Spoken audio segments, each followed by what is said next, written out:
Emma. Volume 1. Chapter 11. Mr. Elton must now be left to himself.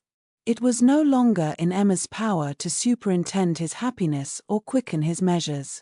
The coming of her sister's family was so very near at hand, that first in anticipation, and then in reality, it became henceforth her prime object of interest, and during the 10 days of their stay at Hartfield it was not to be expected, she did not herself expect, that anything beyond occasional, fortuitous assistance could be afforded by her to the lovers.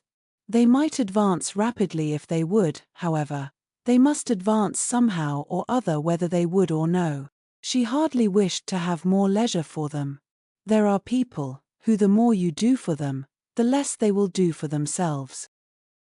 Mr. and Mrs. John Knightley, from having been longer than usual absent from Surrey, were exciting of course rather more than the usual interest. Till this year, every long vacation since their marriage had been divided between Hartfield and Donwell Abbey, but all the holidays of this autumn had been given to sea-bathing for the children, and it was therefore many months since they had been seen in a regular way by their Surrey connections, or seen at all by Mr. Woodhouse, who could not be induced to get so far as London, even for poor Isabella's sake, and who consequently was now most nervously and apprehensively happy in forestalling this too short visit.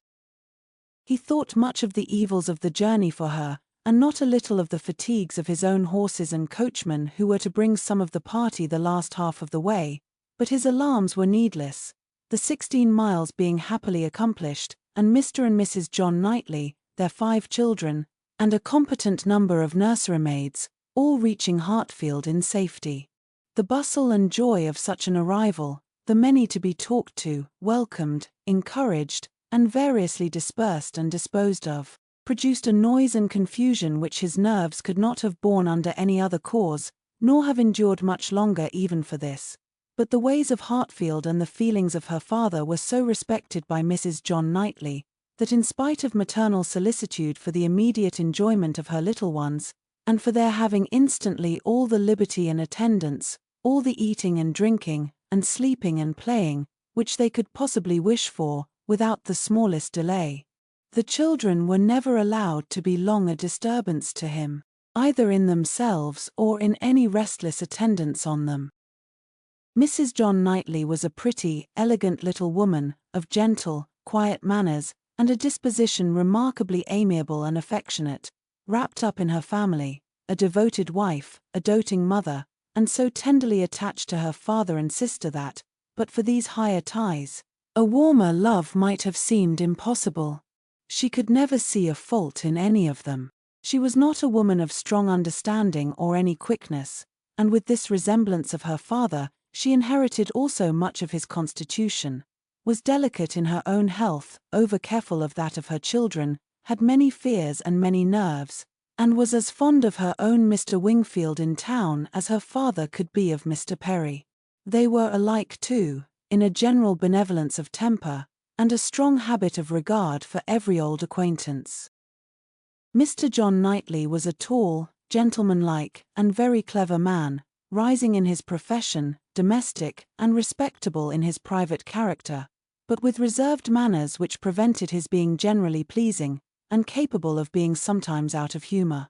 He was not an ill-tempered man, not so often unreasonably cross as to deserve such a reproach, but his temper was not his great perfection, and, indeed, with such a worshipping wife, it was hardly possible that any natural defects in it should not be increased.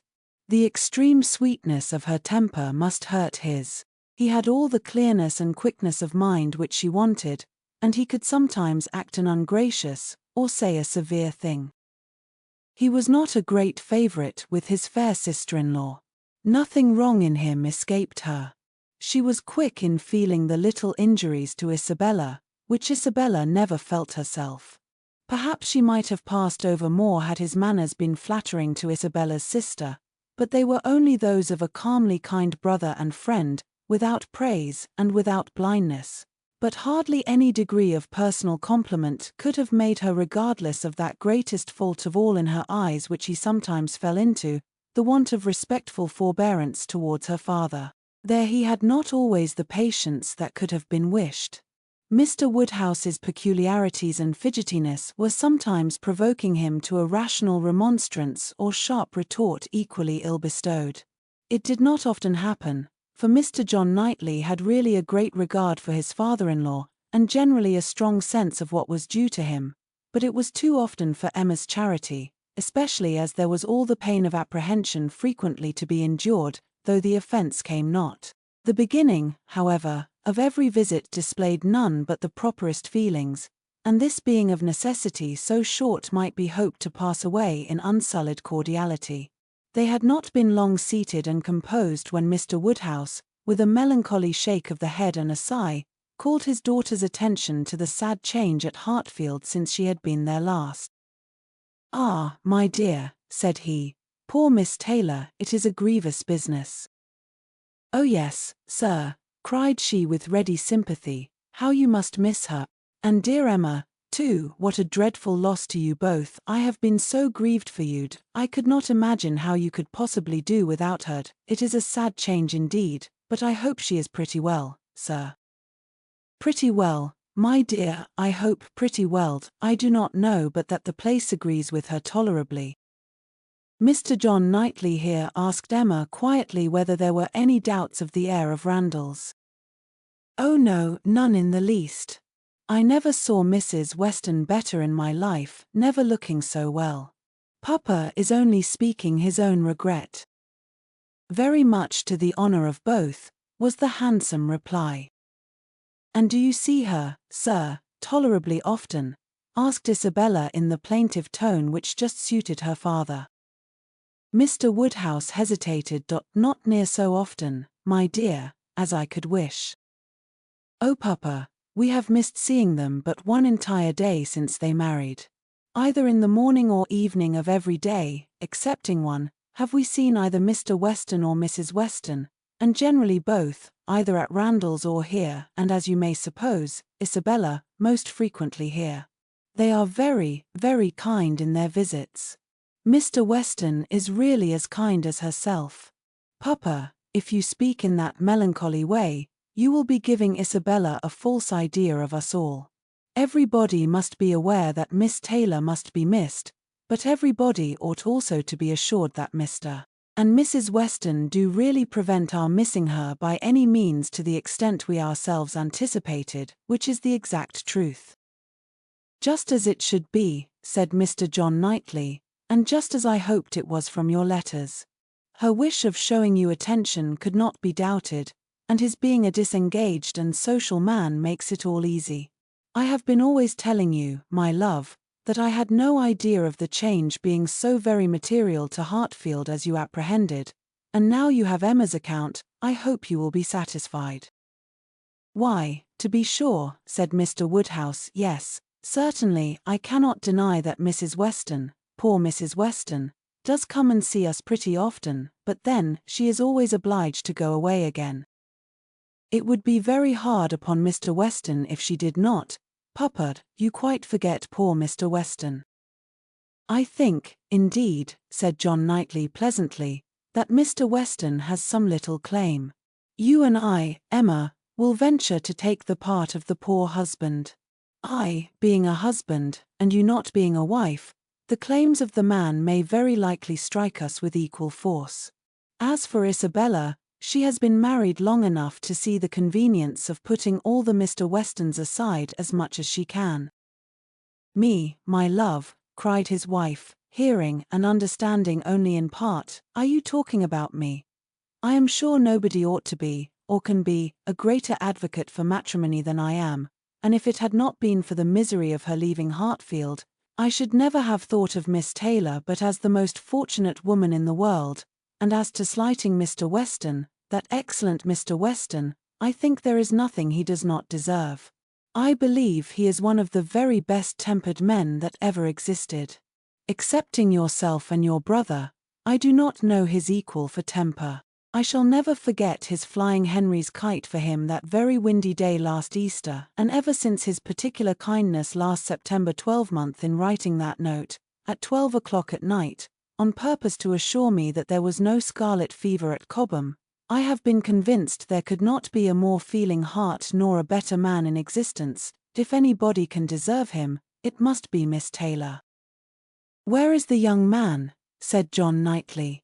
Has he been here on this occasion, or has he not?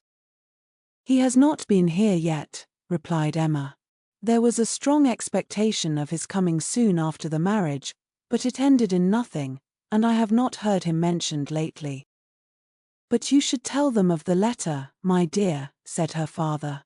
He wrote a letter to poor Mrs. Weston, to congratulate her, and a very proper, handsome letter it was. She showed it to me. I thought it very well done of him indeed. Whether it was his own idea, you know, one cannot tell. He is but young, and his uncle, perhaps. My dear papa, he is 23. You forget how time passes. 23 is he indeed?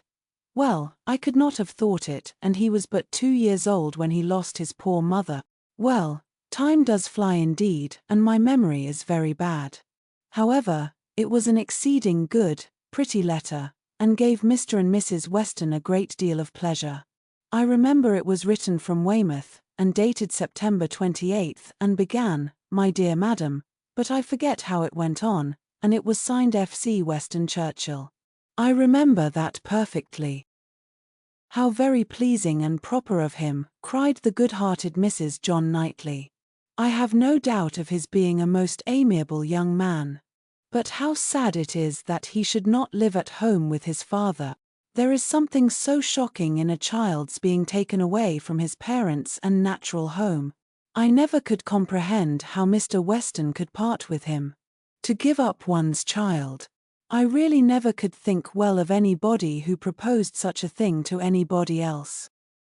Nobody ever did think well of the Churchills, I fancy, observed Mr. John Knightley coolly. But you need not imagine Mr. Weston to have felt what you would feel in giving up Henry or John. Mr. Weston is rather an easy, cheerful-tempered man, than a man of strong feelings.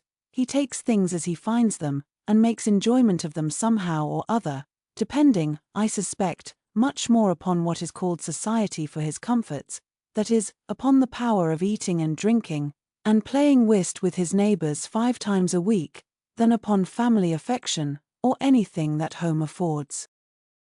Emma could not like what bordered on a reflection on Mr. Weston, and had half a mind to take it up, but she struggled, and let it pass.